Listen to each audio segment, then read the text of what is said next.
یہ regional developments ہیں پھر جنرل عاصم منیر صاحب جو ہیں اس وقت وہ فیلڈ مارشل ہو چکے ہیں.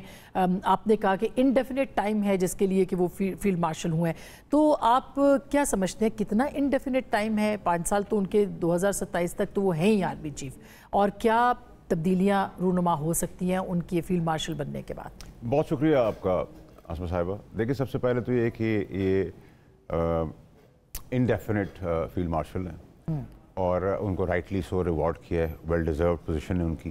وہ 5 اسٹار ڈیکوریٹڈ جنرل بن چکے ہیں, تو دیٹ مینس کہ ہی از دا سینئر موسٹ. تو باقی سب 4 اسٹار ہیں, تو میری انڈرسٹینڈنگ کے تحت وہ تینوں فورسز کو بھی کمانڈ کریں گے آپ کو. نمبر 1. نمبر 2, انڈیفینٹ اس لیے قانون کے اندر اس کی کوئی مذاق نہیں ہے. فرق یہ ہے کہ ایوب خان صاحب نے خود اپنے آپ کو اپوائنٹ کیا تھا, یہاں پاکستان کی قوم کی ڈیمانڈ تھی اور گورنمنٹ آف پاکستان نے اس کو انڈورس کر کے وہ ڈیمانڈ سنی پاکستانی قوم کی اور بہت اچھا اقدام کیا, جس کا کریڈٹ شہباز شریف صاحب کو جاتا ہے, دینا بھی چاہیے. اور انہی کی ٹینیور میں قسمت ان کی اچھی ہے کہ وہ بھی کریڈٹ اس کا لیں گے, اور جتنی بھی جمہوریت کی کمزوریاں تھیں, ناکامیاں تھیں, اس کو آپ 47 کہہ دیں, فارم 47 کہہ دیں, ریگڈ کہہ دیں, اس سے پہلے کی, آگے کی, پیچھے کی, وہ سب چھپ گئی ہیں اس کامیابی کے اندر. کیونکہ اب ایک جھنڈا پاکستان کا, ایک قوم پاکستان, ایک پاکستانی, ایک سارے سب ایک سب میں سیاستدان, اور ایک لیڈر جو ڈیموکریٹک سسٹم سے نہیں ملا, جس نے سب کو یونائٹ کیا, وہ جنرل عاصم منیر صاحب ہے. اس پہ دو رائے نہیں ہے, اور اس کو سب لبیک کہہ رہے ہیں. اور رسپانسبلٹی کا مظاہرہ کیا اپوزیشن نے بھی اس دور کے اندر, مائنس پلس ایک آدھ لوگوں کو چھوڑ کے, باقی بائی اینڈ لارج پوری قوم کھڑی رہی ہے. اور جب آپ جیتتے ہیں کنونشنل وارز یا وارز جیتتے ہیں, تو اس کے اندر مورال بوسٹنگ کے لیے پوری قوم کا کھڑا ہونا, یکجہتا ہونا بہت ضروری ہے. تو یہ پوری قوم کی فتح ہے, یہ پورے پاکستان کی فتح ہے, پاکستان کے جھنڈے کی فتح ہے, فوج کی فتح ہے, چیف کی فتح ہے, ایئر فورس کی فتح ہے, نیول فورس کی فتح ہے.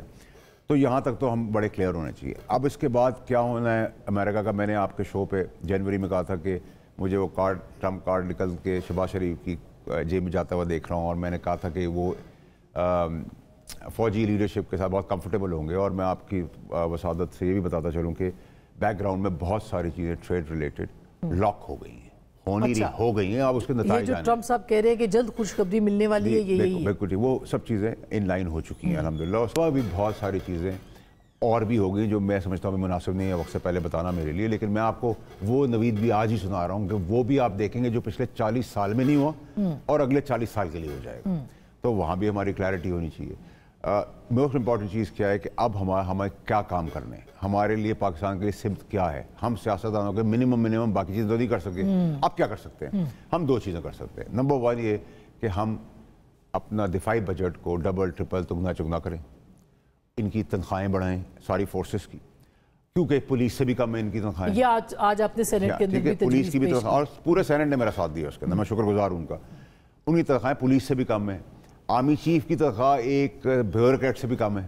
ٹھیک ہے, تو آپ وسائل دیں. آپ ان کو 2000 روپے دے رہے ہیں رمضان میں ایک سپاہی کو کہ وہ رمضان کی سحری, افطاری اور رات کا کھانا کرے, اس کی ایک بیوی اور 2 بچے لے لیں, ماں باپ بہن بھائی سب چھوڑ دیں, تو 11 روپے پر ڈے دے رہے ہیں. ٹھیک ہے, تو 11 روپے کے حساب سے مانگ کیا رہے ہیں, جنگ جیت کے دو, خون دو, جان دو, اپنی جھنڈا بلند کرو, ہمارا سر فخر سے بلند کرو.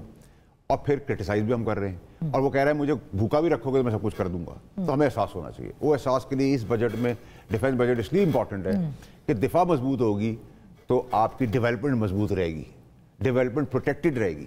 آپ کے اس کمرے کے اندر چوکیدار گارڈ نہ ہو, کوئی شیشہ توڑ دے, کوئی کیمرہ توڑ دے, انویسٹرز پروٹیکٹڈ رہیں گے, میں اور آپ پروٹیکٹڈ رہیں گے, عقیل صاحب پروٹیکٹڈ رہیں گے, علی ظفر صاحب پروٹیکٹڈ رہیں گے.